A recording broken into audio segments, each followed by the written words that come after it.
ছোট বড় অনেক কথা আমরা বলি। ছোট বড় কথা বলতে আমাদের খুব ভালো লাগে। কাউকে ছোট বড় কথা বলে দেবো, সে কিভাবে নেবে তার ব্যাপার, কিন্তু আমি বলে দেবো। আমার ভালো লাগে ছোট বড় কথা বলতে, তাই বলবো। কিভাবে কাকে কোথায় গেলে কাকে কিভাবে অপমান করা যায়, কিভাবে কোনো কথা বললে সে হতবাক হয়ে যাবে, সে যাকে বলছি সে হয়তো প্রস্তুতই নয় এই কথাগুলো শোনার জন্য, কিন্তু আমরা বলি। বলতে খুব ভালো লাগে। এইগুলো খুব মুখরোচক, কাউকে কষ্ট দেব এটা মুখরোচক আমাদের, এটা আমরা করে থাকি।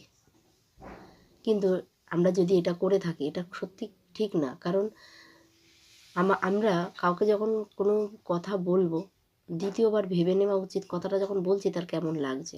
কিন্তু আমরা ভেবে নেই না বলেই আমাদের এই সংসারে এত অশান্তি হয়, প্রত্যেকটা সংসারে একে অপরের। কিন্তু আমরা কেউ কাউকে ছেড়ে কথা বলি না। আমরা প্রত্যেকে ধরে কাকে কতটা বলা যায় আমরা কিন্তু সেই চেষ্টাটাই করে যাই, সর্বক্ষণ করে যাই না। প্রত্যেকটা মুহূর্তে আমরা এই চেষ্টা করি যে কার থেকে আমি বেশি বড় হবো, রেষারেষি করতে করতে কিন্তু আমাদের জীবনটা আস্তে আস্তে অনেক দূরে চলে যায়। ছোট থেকে আমরা কি এইভাবে বড় হয়েছি? হইনি। আস্তে আস্তে করে যে পরিবেশে আসছি যাচ্ছি, আমরা দেখছি চারিদিকে দেখো যখন জন্মায় মানুষের ভেতরে কিন্তু এরকম থাকে না, এসব হিংসা সব, হ্যাঁ স্বভাবজাত একটা থাকে, কিন্তু যত এগুলোকে প্রশ্রয় দেওয়া হবে না তত এগুলো বাড়তে থাকে।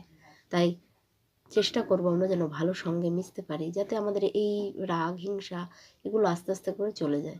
এবং এটা একমাত্র সম্ভব কাদের কাছে গেলে? একমাত্র মহাপুরুষের সান্নিধ্যে গেলে, আর কিছু না। মহাপুরুষের সান্নিধ্যে যদি যাই, আমাদের ভেতরে কাউকে কষ্ট দিয়ে কথা বলার ব্যাপারটা আগে বিচারে আসবে। আমি কি বলবো? এটা কিন্তু আসবেই। হাজার করে আমি বলছি যে আসবে, হ্যাঁ আসবেই।